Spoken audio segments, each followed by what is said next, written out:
Hey everyone, this is PrinceWatercress, and welcome back to Let's Play Shadow Dancer for Genesis and Mega Drive. Welcome to Stage 5, where you have 5 rooms before you go to the final boss. In the first room, you have all these gunmen, and you're definitely going to have to use your dog attack to take care of all of them. If you have a lonely action and you have a safe spot, more or less, go ahead and use a dog attack to take care of the gunmen. If you have 2 gunmen like right here, have the dog work on one of them and time it so that you can take care of the first one and then the second one after that immediately. Room 2! The claw guys. I make this and the first room look dreadfully easy. Right here I just stay on the edge, stay at the wall after I get that one up.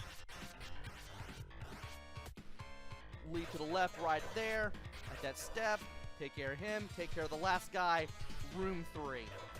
Now we got the crawling green guys. As long as you know what to do, they shouldn't give you too much trouble. There's also a hidden one up here if you know where to look, but you'll probably find it while destroying everybody. Matter of fact, it's right there. Remember, these guys are not very good jumpers, and if they jump into you, they'll just knock you back. They won't completely kill you. Kill the right guy first before killing the left before you get out of here. And now room 4. This is where the room starts getting hard. Work on the red guy there first. That's where the 2 blue guys at the beginning just throw shurikens at their toes. Move right. Get all these guys in a group there. You kind of want to do the same for this one to some extent. As long as you can hit 2 of these guys at one time, you shouldn't have a problem. And if you're fast enough, you can take care of all 3 of these guys without having to back away. Thankfully, I had a better time near the end. Room 5! It's the Black Ninja! I told you I mentioned this guy sooner or later. These guys take 3 hits, and unfortunately, you'll never fight them with a powered-up shuriken. So therefore, they'll always take 3 no matter what. You will have to watch what they do very carefully. Sometimes they'll roll at you from on the ground. Sometimes they're somersault. Sometimes they'll just try to tiptoe and run towards you if you're far enough away from them. And I died. I had 15 lives when I started this stage, and I lose about half of them to this room and the final boss. I wanted to show him off the best run that I possibly could, but then I realized, you know what, I'm going to save myself the grief. I'm just going to keep any and all deaths in, just to show that even yours truly can have a hard time with this game. As you can see, one wrong move, one wrong strategy will get you killed by these guys, especially when they are in groups. So you really want to be careful against the Black Ninjas.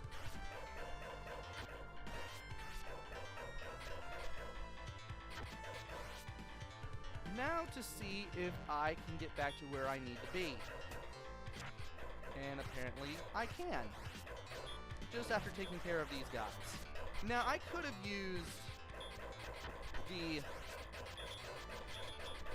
ninjutsu if I wanted to, but I only get 1 use of ninjutsu for the entire stage. It doesn't recharge between rooms. Once you use that, that's it until you lose a life. So you have to be very careful.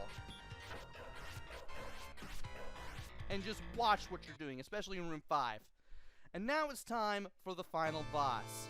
That only took me around 4 minutes. This is Sorrows, according to the back of the box, I think. Maybe, yes, maybe no. Maybe that was another box that somebody created, I guess. Well, whatever his name is, he's the leader of Union Lizard. This guy will summon ninjas. You will definitely have to keep the room free of ninjas as best as you possibly can.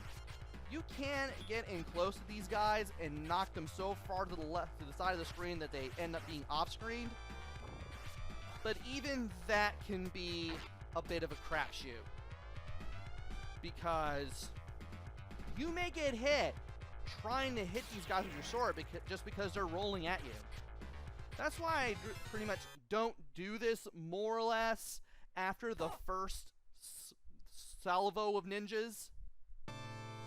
And every so often, the leader of Union Lizard will have his head float into the air while he shoots out fireballs. You want to stand underneath the two pillars, one of the two pillars at the sides of the screen, then wait for the fire that has hit the pillar to disappear before you jump up and hit the glowing spot where the guy's head should be. If you know what you're doing, you can get 2 shots per cycle pretty easily. Otherwise, you may get 1. For best results, you're better off always getting 2 shots in per cycle. And just from that, you could tell that this whole stage took a lot of practice. But even then, I lose a lot of lives because of this, that, and the other. Sometimes because this ninja attacked me. Other times because I wasn't patient enough. Well, I get more ninja deaths here than anything else. But the point is, it can be rather nasty here. Now, I could use my ninjutsu here. I saved that for the third loop. And there's a fireball death.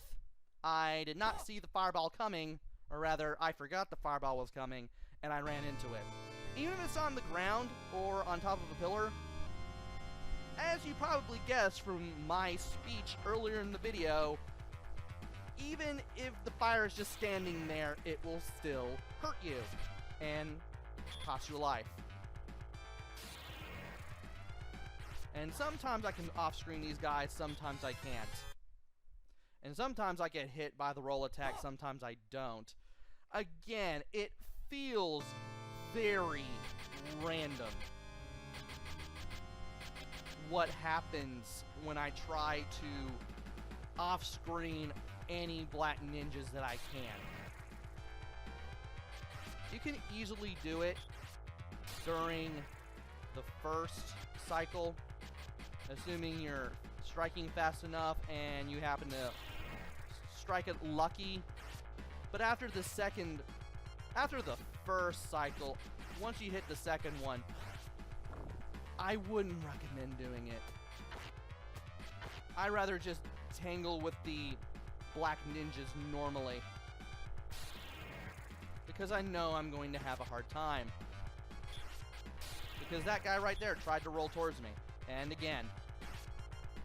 Now, on the second salvo, you get 6 ninjas, I believe.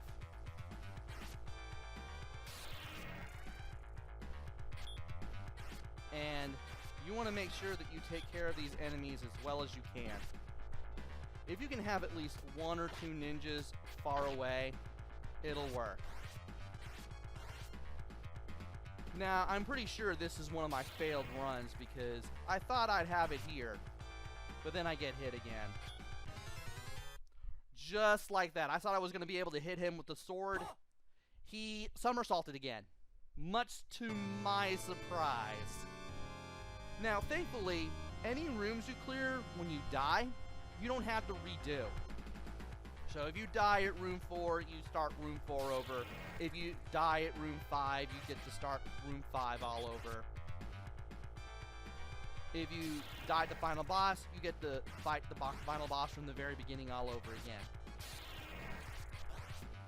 Thankfully, the game does not make you go through that gauntlet every single time you die, which is a good thing. And you really do not want to miss during the end of a cycle, because it can be really bad. You want to make sure you 3-cycle the boss, because you may find yourself having to use your ninjutsu to get rid of the ninjas. I'd rather use it against the ninjas than the actual boss, because you'll only get 1 hit on the boss if you do. If the head is up in the air and the weak point is exposed, as opposed to 2 if you just use shurikens and you timed everything right. So if you need to use your ninjutsu in the final boss fight, don't use it against the boss, use it against the ninjas. Especially if you have the feeling that they're going to gang up on you. And I recommend doing it during the 3rd cycle, because I believe on the 3rd cycle, I believe you'll have to tangle with 8 black ninjas. First one, then another, then two at a time, then two at a time, then two at a time again. And once you get used to these cycles, you'll be able to plot a good course of action on what to do on the fly a good amount of the time. Sometimes I get the first two hits in from the right, sometimes I get the first two hits in on the left. It just depends on my luck during the battle at the time.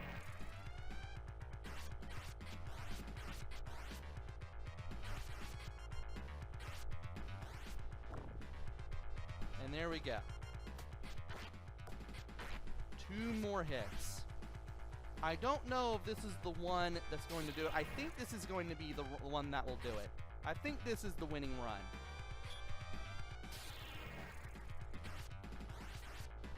Because we've got 2 hits left. We're on the 3rd cycle. I know that the enemies are going to give me a hard time. I got 4 ninjas at once. 2 of them are trying to somersault into me. I just go ahead and use the ninjutsu to take care of whatever's left. And once the final bit of the cycle happens, I somehow get my last 2 hits in, and down goes the leader of Union Lizard. We don't get any more bonus points. We just skip straight to the ending. The city of New York is no longer under siege. Union Lizard has been destroyed. And the world is at peace again. And that is Let's Play Shadow Dancer for the Genesis and Mega Drive. This is a different game from the arcade version. I have found out. They kind of retooled it for the Genesis. And the result of it is a pretty interesting game. I have not played the arcade game. I know it's different. As a matter of fact, the Master System version is closer to the arcade game, so I know what's going on there. But they went in a different direction for the Genesis / Mega Drive version, and I liked the direction that they took it. Graphics are pretty nice. You can definitely tell what everything is. Then again, Sega did develop this title, so they know their hardware pretty well. They knew it then, they definitely know it now. The sound and music, I liked it. Nothing too memorable, but it can capture the heat of the moment at times.